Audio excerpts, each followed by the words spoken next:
welcome to Modelling Misadventures. Now I'm going to start a new project today.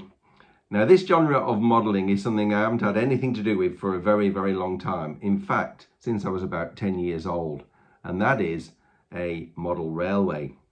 Now I did used to have a very small N-gauge layout when I was a child, and I've got no idea what came of it. It would have got thrown away with all the rest of the toys as I outgrew them. And I haven't really had any interest in tackling a model railway ever since. But my interest in this has rekindled lately, and I fancied having a go at making another little model railway layout. But this isn't going to be any ordinary railway layout. I haven't got a lot of space for a permanently displayed railway layout, and I had to come up with another idea. And what I'm going to make is actually a model railway layout in a suitcase. Now this isn't a unique idea. In fact, the vicar that married my brother many decades ago actually had a tiny model railway in a briefcase. And I've looked around online, and actually there's a number of people who've attempted this, and there's actually a company in the United Kingdom called Suitcase Trains who actually make these to order on commission.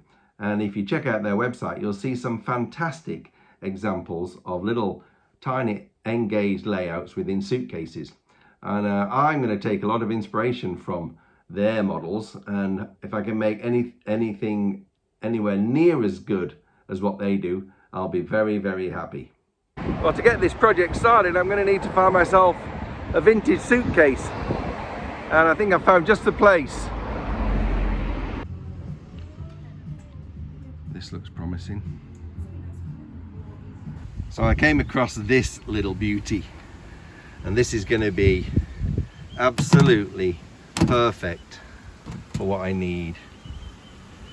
Look at that. Now I don't know anything about the origin of this suitcase, but it's got just the right vintage look that I'm after, and it's just about the right size. Seems to be owned by somebody called G Helps, but really happy with that. And that is what the train set's going to go in. So first of all, I've measured this up so that I can get a baseboard cut to size. Now I don't really know what I'm doing here, but I've got this 7mm ply baseboard cut to the right size, and I'm actually just going to glue it to the bottom of the suitcase like that to give me my baseboard. And I'm just going to use wood glue.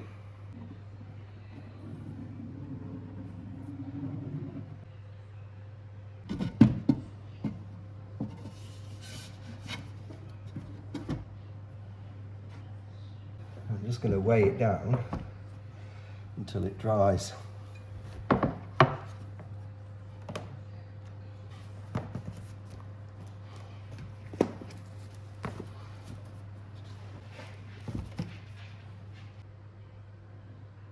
I've got my baseboard glued in, and I've just put some strengthening pieces at the four corners there just to help hold it down. So that's a nice flat base to work off.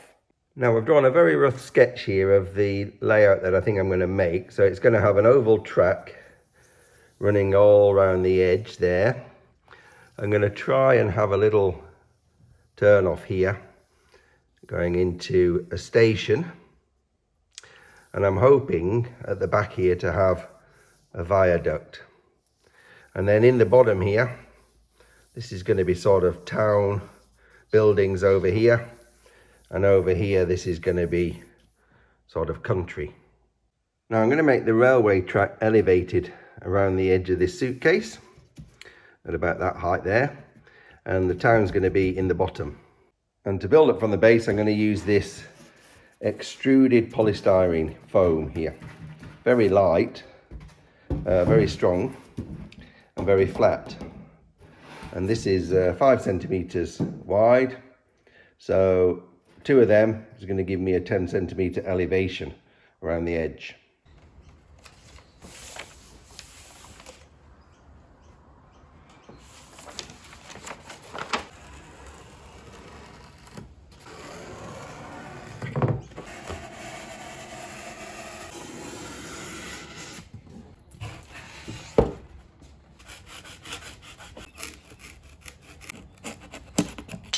So I've cut out these foam supports to go around the edge at the bottom.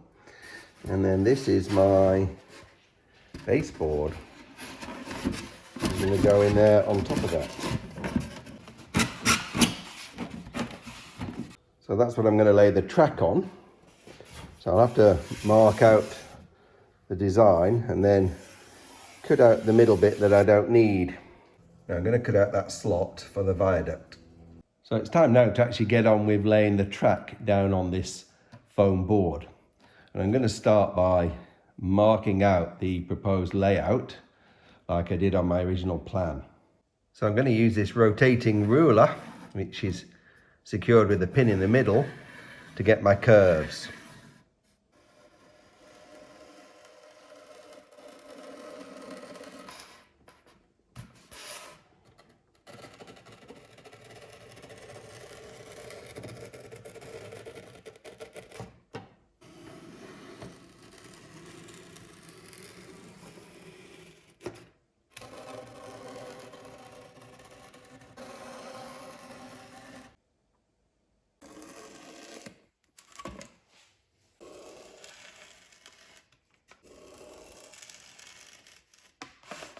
Now I'm going to be using Pico Streamline flexible track for this layout because it means I can get exactly the right curve that I want.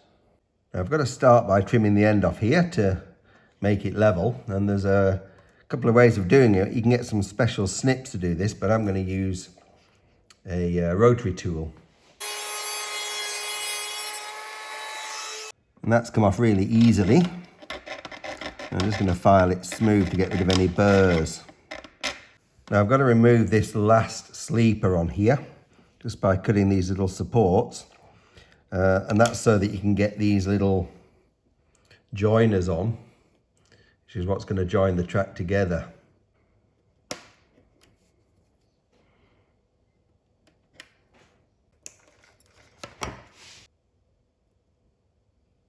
Now I'm going to pin this track down to the foam board with these Pico track pins.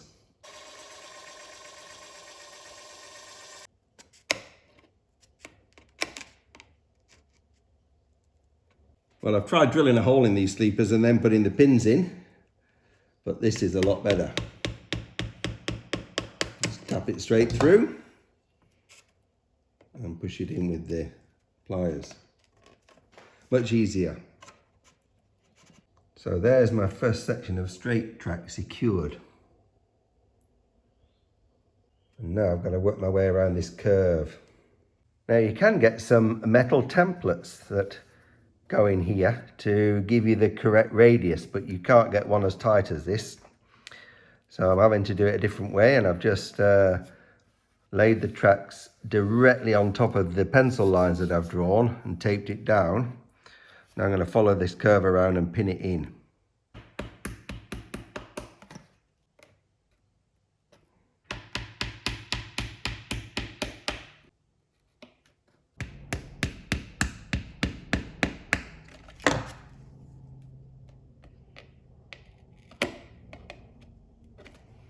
That's my first half done.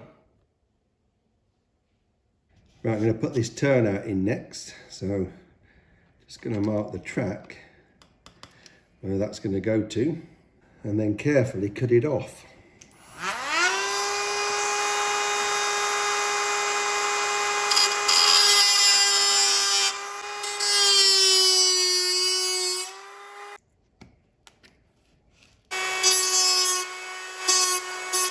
Right, those are cut and smoothed off. And put one of these on.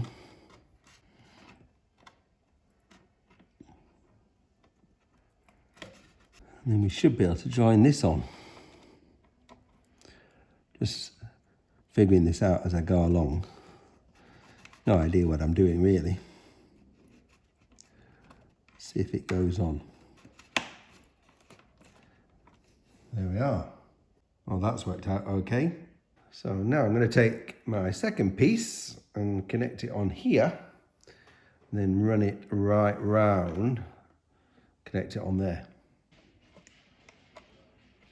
Now I've got that connected in, so Now I'm going to go around this curve. So I've replaced this bit of foam in here to give something to fasten to this to temporarily, just so I can get my curve done. But then that's going to have to come out because that's where the viaduct's going. Well, I've got all the way around, so now I just need to connect it up here. And then that's my oval. So better to cut them a bit long and then file them down than end up being too short. So that's that joined up, and there's a tiny little expansion gap. That should be all right. And now I'm just going to put the final bit of track on this turn off. Well, there it is. That's the basic track layout done. Now you can see here when you join these pieces of track together, you have to take the sleepers off and you end up with this gap. And you can buy special little sleepers to fit over here, but I think I'm just going to use some of the ones that I removed and glue them back on. And I don't think you'll ever notice.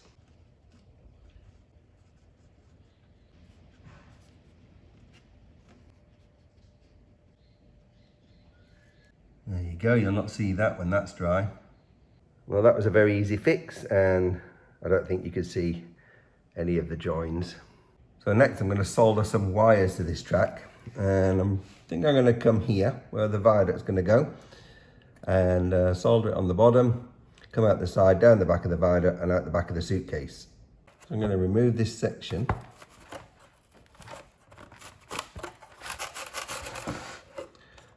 Should have realised that, shouldn't I?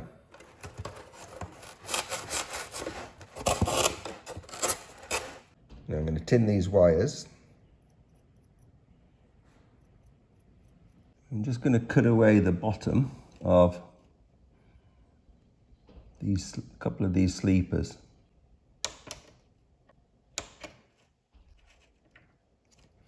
And just clean up the track just by scraping it with a scalpel blade. And we just solder these to the bottom.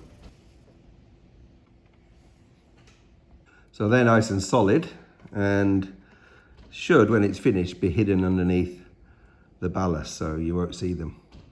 Right, next I'm going to cut out the centre of this to create the space for the buildings.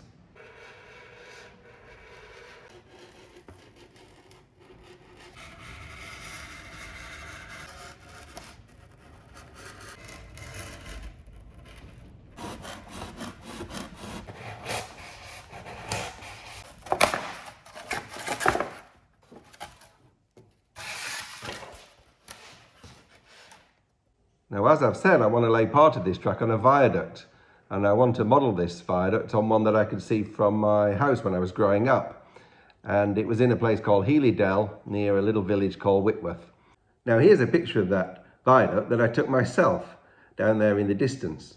And here's a closer view of it. It is a well-known viaduct. It's quite big and quite long. And I wanted to recreate something similar to this for this layout. Now, I couldn't find any card models of a viaduct that looked just like this, but I did find this on Cults 3D. This is a viaduct that you can customize to different scales, and I bought this, downloaded the files, and printed them all out. So these are the arches. They're going to get glued together like that. And for each of these, you get some brickwork that's going to go underneath in there, basically, like that. And then you get some walls to put across the top, and then some coving that goes along the top of the wall. So I'm going to glue these together first.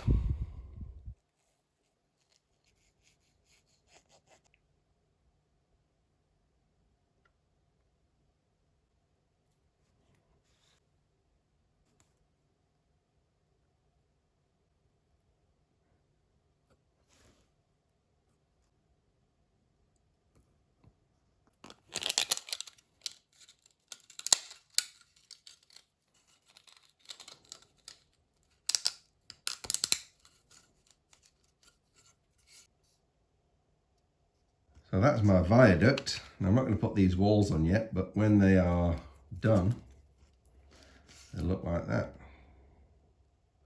Quite nice, isn't it? So I'm going to have a go at painting this now, and I'm going to use these acrylic paints, mix them together to try and get the right shade. This was originally a sandstone colour, but it got blackened over the years with all the carbon. So I'm going to have to try and recreate that look just by mixing a few of these paints together.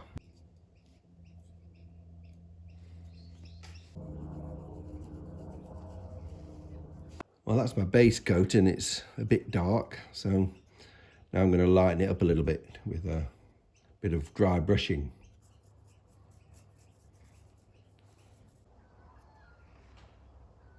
Right, now I've got to make it go a lot darker, so I'm going to dry brush it with some black. Trying a wash instead.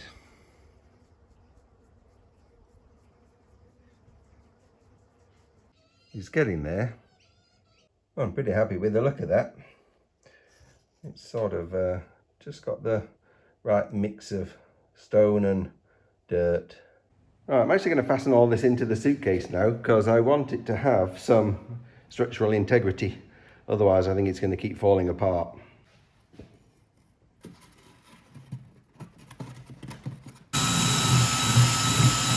I've just found this piece of black foam in my scrap box and I'm going to glue it on the back of there just to give that a bit of a backdrop.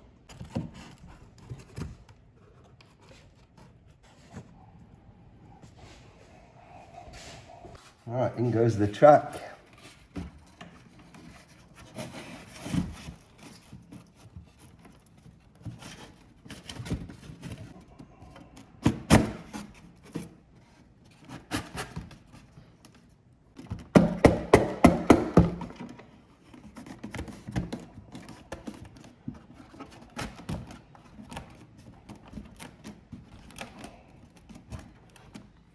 Well, that's gone in all right, but I just need to relay this section of track.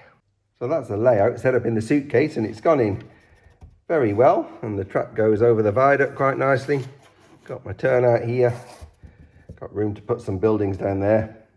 Looks very nice. Well, this is coming along very nicely so far, and I'm very pleased to have got that track laid within the suitcase. So I think that would be a good point to stop at this stage. In the next video, I'm going to have a go at a bit of detailing and a bit of scenery. But for now, I'll say thanks for watching. Hope you're looking forward to the next one, and I'll see you next time on Modelling Misadventures.